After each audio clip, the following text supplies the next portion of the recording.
గురూజీ 72 గంటల్లోనే ఫోన్లోని అద్భుతమైన జ్యోతిష్య పరిష్కారం చూపిస్తారు. నమ్మండి నమ్మకపోండి, ఇది నిజం.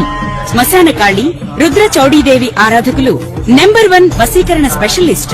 గురూజీ మనిషి పుట్టుక నుండి చనిపోయే వరకు వచ్చే అన్ని క్లిష్టమైన సమస్యలకు పరిష్కారం ఇక్కడ లభిస్తుంది. విద్య, ఉద్యోగం, వ్యవహారం, స్త్రీ ప్రేమ, పెళ్లి, సంతానం, స్త్రీ పురుష వశీకరణం, భూవశం, భార్యాభర్తల కలహాలు, కోర్టు సమస్యలు, విడాకుల సమస్యలు, చేతబడి, అప్పుల బాధ, ఇంకా మీకు ఎలాంటి సమస్యలు ఉన్నా 72 గంటల్లోనే శాశ్వత నమస్కారం అందరికీ, నేను మీ కీర్తన దేవరాయ.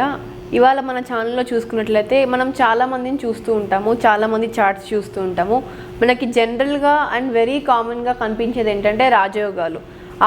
ఆ రాజయోగాల్ని కొంచెం సార్ట్అవుట్ చేస్తే విపరీతమైన రాజయోగాలు, అంటే లైక్ ఈజీగా సెటిల్ అయిపోవడం, ఉన్నట్టుండి సెటిల్ అయిపోవడం జరుగుతూ ఉంటాయి.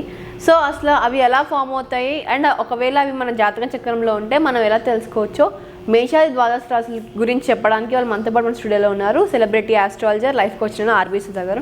నమస్కారం మేడం. నమస్కారం. చాలా రోజుల తర్వాత మళ్ళీ మన ఛానల్. అవును. సో అనుకున్నట్టు మనము ఈ రాజయోగాల గురించి, అసలు ఫస్ట్ రాజయోగాలు ఫామ్ అయితే ఎలా ఉంటుంది అండ్ నెక్స్ట్ మేషం నుంచి మీనం వరకు ఎలాంటి ఫలితాలు ఇస్తాయో ఒకసారి ఎక్స్ప్లెయిన్ చేయండి. తప్పక. రాజయోగాలు అంటే ఏంటని ఫస్ట్ తెలుసుకోవాలి. బేసిక్గా ఏంటంటే అందరికీ తెలిసిన విషయం, 9 ప్లానెట్స్ ఉంటాయి, 12 రాసులు ఉంటాయి, 12 భావాలు అనుకుంటాం మనము.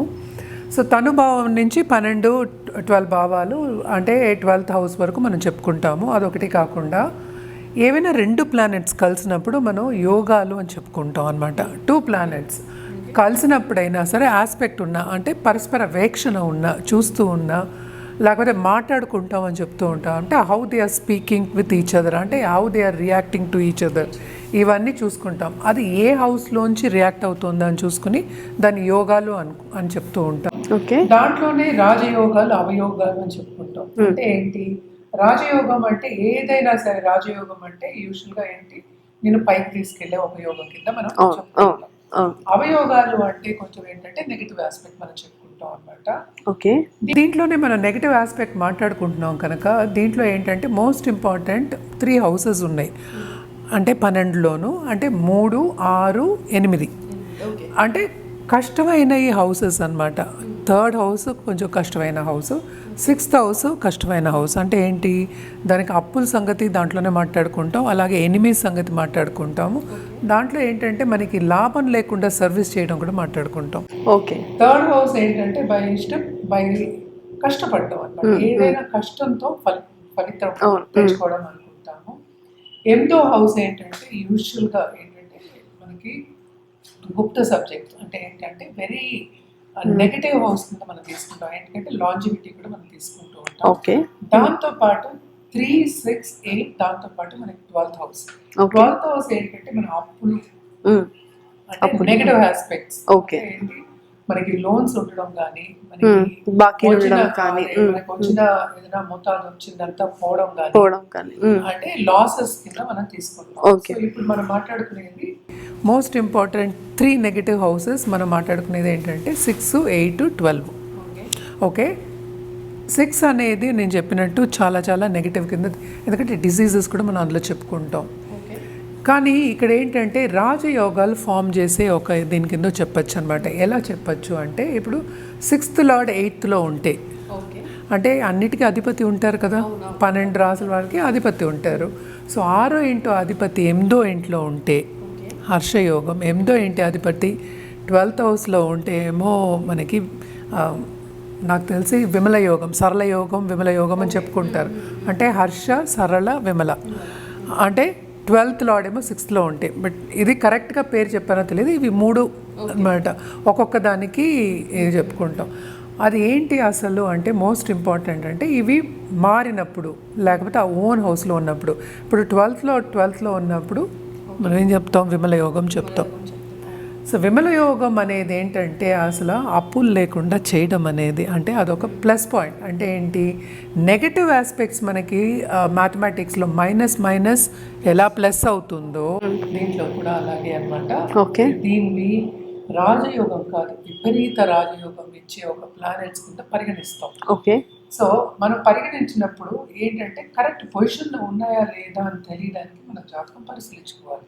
ఓకే అవును సో అది పరిశీలించుకున్నా కూడా ఏమవుతుందంటే అక్కడ పరిశీలించుకున్న తర్వాత ఎప్పుడు ఆ యోగం ఫామ్ అవుతుంది, ఎప్పుడు యోగం రిజల్ట్ ఇస్తుంది. ఏదైనా సరే మన పెద్దలు కూడా చెప్పారు కదా, ఏమని చెప్పారు, కాలం కోసం వేచి ఉండాలి. సో కాలం కోసం వేచి ఉండాలి అంటే ఏంటి, మనకి దశా సిస్టమ్ అంటే ఏంటి, మన టైం సరిగ్గా ఉందా, ఏ టైంలో మనకి రాజయోగం పడుతుంది అనేది మనకి తెలియాలి. సో ఇవన్నీ ఏంటంటే కొంతమందికి ఏంటంటే కుతూహలం ఉంటుంది, అంటే ఏంటి తొందరగా రావాలి, తొందరగా చేయాలి అనేది ఉంటుంది. మనకి యోగాలు ఉన్నాయా లేదా, మనకి ఇంత రాజయోగం ఉంది, మనకి పుట్టినప్పటి నుంచి అలాగే ఉండాలి అనుకునే వాళ్ళే ఉంటారు. కానీ ఎప్పుడు దీనికి రిజల్ట్ ఇస్తుంది, ఎప్పుడు మనకి ఇది ఫామ్ అవుతుంది, ఎప్పుడు మనకి ఆల్రెడీ ఫార్మేషన్ ఉంది, ఎప్పుడు మనకి ఫలితం ఇస్తుంది అనేది మోస్ట్ ఇంపార్టెంట్. అది జాతక రీత్యా మనం చెప్పుకుంటాం అన్నమాట. దానికి కూడా మనకి ఏంటంటే పరిహారాలు చేయడం అనేది ఇంపార్టెంట్. ఎందుకు పరిహారాలు చేయాలి అంటే మనకి పేషెన్స్గా ఉండి ఆ పాజిటివ్ దారిగా నడవాలి, పాజిటివిటీ అనేది పెంచుకోవాలి అన్నప్పుడు, పాజిటివ్గా ఉండాలి అన్నప్పుడు, వేచి ఉన్నప్పుడు ఏంటంటే మనం ఏంటి మనకి రెస్పాన్సిబిలిటీస్ ఉంటాయి. చాలా ఏంటంటే మనకి అవ్వట్లేదు ఒక ఫీల్ ఉంటుంది, ప్రెషర్ అనేది ఉంటుంది, యాంగ్జైటీ అనేది. సో ఇవన్నీ లేకుండా ఏంటంటే మనం కొంతవరకు ఏం చెప్తాం, పరిహారాల విషయాలు కూడా చెప్తూ ఉంటాం. ఇది చేస్తూ ఉంటే ఈ టైంకి అవుతుంది అని. ఎందుకు విపరీత రాజయోగం అంత గొప్ప విషయం అనేది మనం చెప్పుకోవాలి. ఇప్పుడు రాజయోగం అయినా గొప్ప విషయమే, ఎందుకంటే అందరూ లక్ష్మీ యోగాల గురించి మాట్లాడుకుంటూ ఉంటాము, అలాగే గజకేశ్వరి యోగాల గురించి మాట్లాడుకుంటూ ఉంటాం. విపరీత రాజయోగం అనేది ఏంటంటే మన అనుకోని దానికన్నా ఎక్కువ ఇచ్చేసి, ఇప్పుడు ఈ కాలంలో ఇదివరకు ₹1,00,00,000 మాట్లాడుకునేవాళ్ళు, ఇప్పుడు 10 కోట్లు కూడా తక్కువ అయ్యాయి, 100 కోట్లు మాట్లాడుతున్నారు, 1000 కోట్లు మాట్లాడుతున్నారు. సరే ఎక్కడికి వెళ్ళాం మనం ఏంటంటే ఎప్పటికైనా గ్రో అవ్వాలి. సో అలాగే విపరీత రాజయోగం ఏం చేస్తుందంటే ఎక్కడో చెప్పు కుట్టుకునేవాడిని ప్రెసిడెంట్ కింద తీసుకెళ్ళడం అనేది చేస్తుంది. అంటే అసలు ఏమీ లేని హీన స్థితిలో ఉన్న వాళ్ళని ఎక్కడికో తీసుకెళ్ళి కూర్చోపెడుతుంది. అలాగే మనం ఇప్పుడు చూసాము, అంటే ఇప్పుడు రీసెంట్గా కూడా చూసాము, ఒక ఆటో డ్రైవర్ అమ్మాయి ఏమో IAS ఆఫీసర్ అవ్వడం కానీ, లేకపోతే ఒక ఆఫీసర్ అవ్వడం కానీ, పొజిషన్ కూడా రావాలి. ఒకటే కాదు, అదొకటి కాకుండా గూగుల్లో కానీ పెద్ద పెద్ద MNCలో కానీ కోట్ల రూపాయలకి వాళ్ళు తీసుకున్నారు అనేది మనం చూస్తున్నాం. అంటే ఏంటి, ఆ పుష్ అనేది ఇస్తుంది విపరీత రాజయోగం. విపరీత రాజయోగం ఉన్న వాళ్ళకి మనం ఏంటంటే టైం కోసం వేచి ఉండాలి. అంటే ఏంటి, మనం ఆల్రెడీ మాట్లాడుకున్నాం ఏంటి, 6, 8, 12 ఇవన్నీ కష్టమైన ఒక హౌసెస్.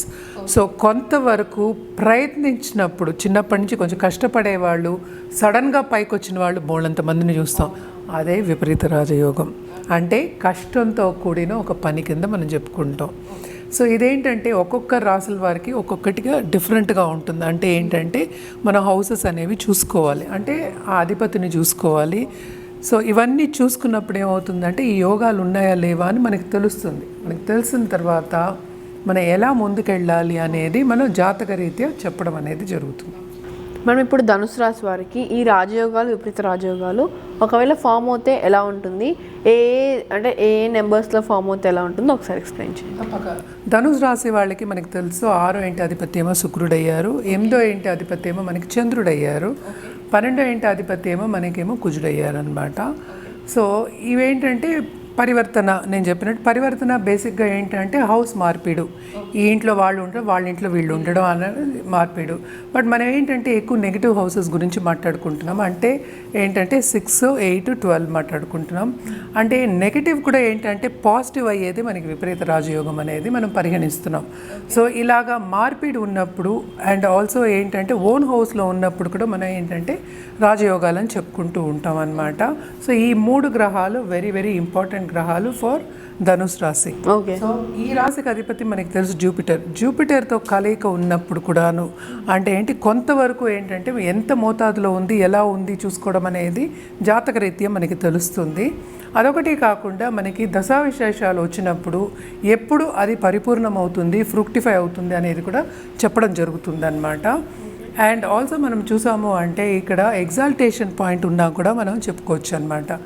అంటే ఏంటి అంటే మనకి 12th లార్డ్ అనుకుందాం, అంటే మనకి కుజుడు అయ్యారు.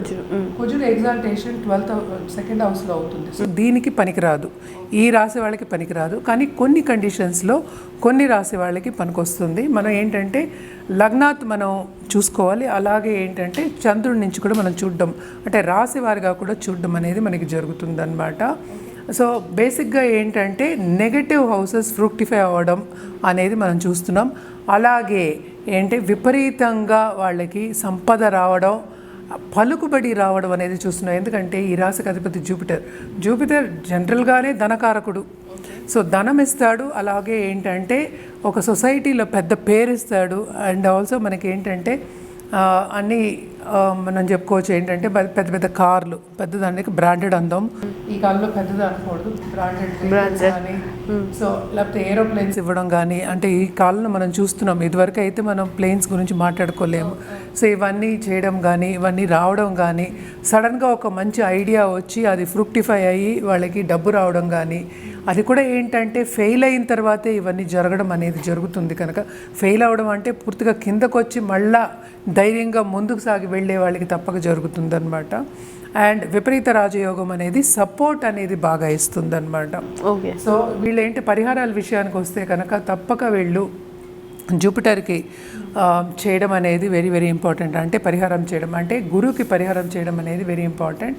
జనరల్ ధనకారకుడు మనం మాట్లాడుకున్నాం. సో ఎప్పటికైనా సరే గురువారం గురువుకి పూజించడం కంటిన్యూస్గా, అంటే నిత్యం పూజించడం చాలా మంచిది. అలాగే గురు జపం చేసుకోవడం అండ్ ఆల్సో ఏంటంటే దానం ఇవ్వడం కూడా చాలా మంచిది అన్నమాట.